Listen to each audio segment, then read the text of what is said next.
Hello students, today's topic is aids to trade or auxiliaries to trade.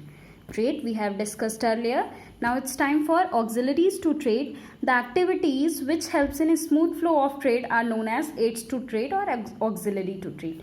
जो activities trade में को smooth बनाने में हेल्प करती हैं वो हमारी क्या होती हैं, वो ऑक्सिलरीज टू ट्रेड होती हैं. ये as I told you earlier the tertiary sector and aids to trade are same. So जब भी हम ट्रेड करते हैं, ट्रेड क्या होता है, buying and selling of goods. तो खरीदो बेचोगे आप तब जब आपके पास प्रॉपर फैसिलिटीज़ होंगी. Okay, when you don't have goods, what you sell, what you purchase. So the common auxiliary to trades are, first one is transport and communication. Transport refers to movement of good from one place to another. Transport की help से हम सामान को एक जगह से दूसरी जगह तक लेके जाते हैं. The production of goods takes place at one place, whereas these are demanded in different parts of the country. सामान आपका एक जगह बनता है लेकिन उसका जो है उसका कंजम्पशन, उसकी डिमांड पूरी कंट्री में होती है. तो इस प्रॉब्लम को रिमूव कौन करता है, transport. For example, T is produced in Assam and Darjeeling but it is consumed all parts of the country. This made possible only because of transport. T Assam में होता है बट उसकी कंजम्पशन हमारे बादशाहपुर में भी होती है. तो असम से बादशाहपुर तक सामान कैसे आएगा, आपकी टी कैसे आएगी, वो कैसे आएगी, ट्रांसपोर्ट की हेल्प से. सो transport and communication helps in trade. Okay, along with transport communication is also an important service. Communication भी इंपॉर्टेंट है because communication helps in the exchange of information between producers, customers and traders. Communication की help से हम क्या करते हैं, सामान को जब एक्सचेंज करते हैं उसकी इंफॉर्मेशन प्रोड्यूसर और कस्टमर तक पहुंचाते हैं. Next point is banking and finance. Banks are the financial institution that provide credit facility, loans, etc. to provide finance for smooth flow of business activities. Bank की help से और financial institution की help से हम credit facility या loan या कुछ भी फाइनेंस से रिलेटेड प्रॉब्लम्स को शॉर्ट आउट कर सकते हैं. Bank helps the business to overcome the problem of funds. अगर हमें एक बिजनेस में फंड्स की प्रॉब्लम है या हमें पैसों की ज़रूरत है तो हमें सबसे पहले बैंक हेल्प करता है. Along with provision of fund, the commercial bank provide many other facilities such as collection and deposits of cheques, issue of bank draft, discounting of bills of exchange etcetera. सिर्फ bank हमें यही नहीं करता कि हमें सिर्फ पैसे दे, वो हमारी डिपॉजिट्स को भी एक्सेप्ट करता है और हमें अगर पेमेंट्स करनी है या फिर हमें पेमेंट्स रिसीव करनी है, as I told you earlier, तो बैंक वहाँ पे भी हमारी हेल्प करता है. Next part is insurance. Businessmen have to bear various types of risks.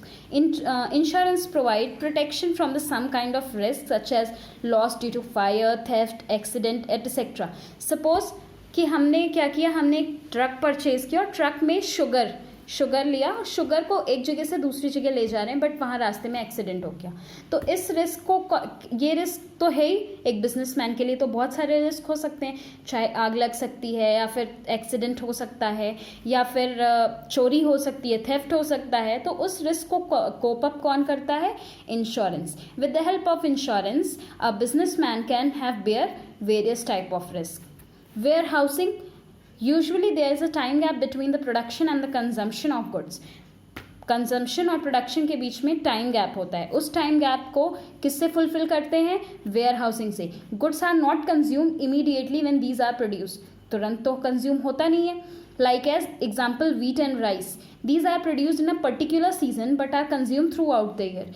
Wheat और राइस जो होता है वो एक पर्टिकुलर सीजन में प्रोड्यूस होता है बट हम पूरे साल इसका कंजम्पशन करते हैं. क्यों करते हैं और कैसे करते हैं, ये just because of warehousing. आपने कोल्ड स्टोरेज सुना होगा. Cold storage is example of warehouse. Warehousing helps the businessman to overcome the problem of storage. ये स्टोरेज की प्रॉब्लम को शॉर्ट आउट करता है. Next part is advertising. Practically it is impossible for a manufacturer and to contact each and every customer.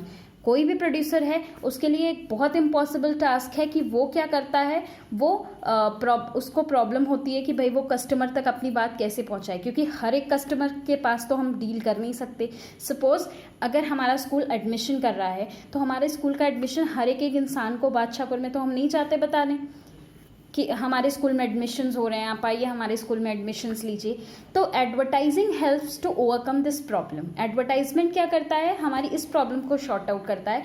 Just because हमने अपने school के banners print out करवा दिए, हमने अपने स्कूल्स के होर्डिंग्स लगवा दी, तो ये क्या है, these are the kind of advertisements. Goods are advertise to inform the customer about their uses, qualities and prices.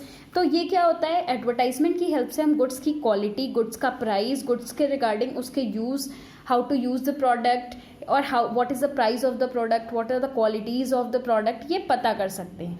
Okay, advertisement directly promotes the sale of goods, और एडवर्टाइजमेंट की हेल्प से हम गुड्स को प्रमोट भी कर सकते हैं। Okay, so these are the auxiliary to trade which helps in smooth functioning of trade.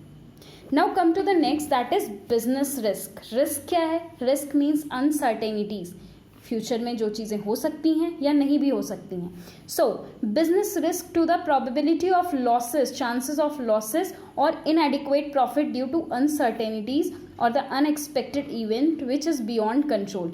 Business risk probability है लॉसेस का, जो कि या फिर इनएडिक्वेट प्रॉफिट है, या जो किसकी वजह से आता है, अनसर्टेनिटीज़, मतलब कुछ भी ऐसा हो गया जिसकी वजह से जो हमने सोचा नहीं था। जैसे अभी स्कूल है आपका, तो स्कूल में हमने ये तो नहीं सोचा था कि कोरोना की वजह से हमारा स्कूल क्लोज हो जाएगा या फिर हम ये ऑनलाइन स्टडी कराएंगे। तो ये क्या है, ये रिस्क ही है। तो जिसकी वजह से क्या होता है, हमें एक्चुअल लॉस होता है जिसकी वजह से, तो वो क्या होता है, business risk means probability of losses which are beyond the control, जो हमारे कंट्रोल से बियॉन्ड होता है, हम उसको कंट्रोल नहीं कर सकते।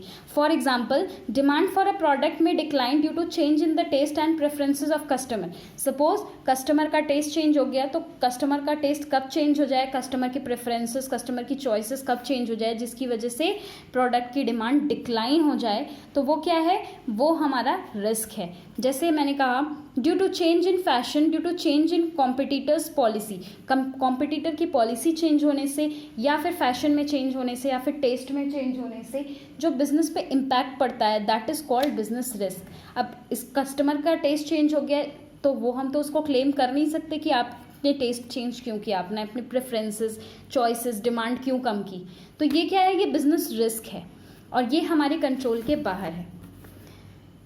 Nature of business risk, business risk arises due to uncertainties, ये अनसर्टेनिटीज़ से आता है। Business uncertainties means when you are not sure about what is going to happen in future. Uncertainties क्या है कि फ्यूचर में क्या होने वाला है वो हमें पता नहीं है। Risk is eventful part of every business, risk सारे बिजनेस में होता है, किसी एक पर्टिकुलर बिजनेस में नहीं होता, ये सारे बिजनेस का पार्ट है, वेदर इट इज़ स्मॉल और large. Okay, risk is an important characteristic of business. No business can avoid risk, although degree of risk may vary. क्या होता है, डिग्री जो होती है रिस्क की वो वैरी करती है। अगर ह्यूज बिजनेस है तो वहाँ पे लार्ज रिस्क होगा, अगर एक स्मॉल बिजनेस है तो वहाँ पे स्मॉल रिस्क होगा। Degree of risk depend upon the nature and size of the business. Risk किस पे डिपेंड करता है, रिस्क की डिग्री किस पे डिपेंड करती है, बिजनेस के नेचर और बिजनेस की साइज पे। The degree of risk depend upon the type of business. For example, if a business involve in fashion items it bears more risk. अगर बिजनेस कोई फैशन आइटम्स प्रोड्यूस कर रही है तो वहाँ पे रिस्क ज़्यादा है, क्योंकि कस्टमर की चॉइस, कस्टमर का फैशन कब चेंज हो जाए ये फ्यूचर ये पता लगा पाना मुश्किल है। Okay, the business involve in standard goods as compared are having less risk. Business जो स्टैंडर्ड गुड्स प्रोड्यूस कर रहा है उसके लिए रिस्क कम है। A business is operating a large scale bears more risk as compared to small scale losses. Business जो बड़ा है उसमें रिस्क ज़्यादा है और जो बिजनेस छोटा है उसमें रिस्क कम है। Profit is a reward for the risk. Profit जो है रिस्क का रिवॉर्ड है।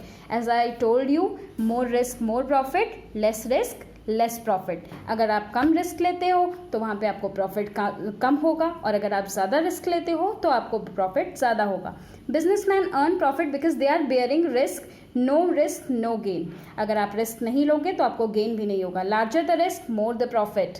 अगर आपको रिस्क ज़्यादा ले लोगे तभी आपको प्रॉफिट ज़्यादा होगा। An entrepreneur bear risk with the expectation of earning profit. एक बिजनेसमैन तभी रिस्क लेता है जब उसको ज़्यादा से ज़्यादा प्रॉफिट अर्न करना होता है। Here is a chart of nature of business risk. Okay, causes next video में only few topics are left.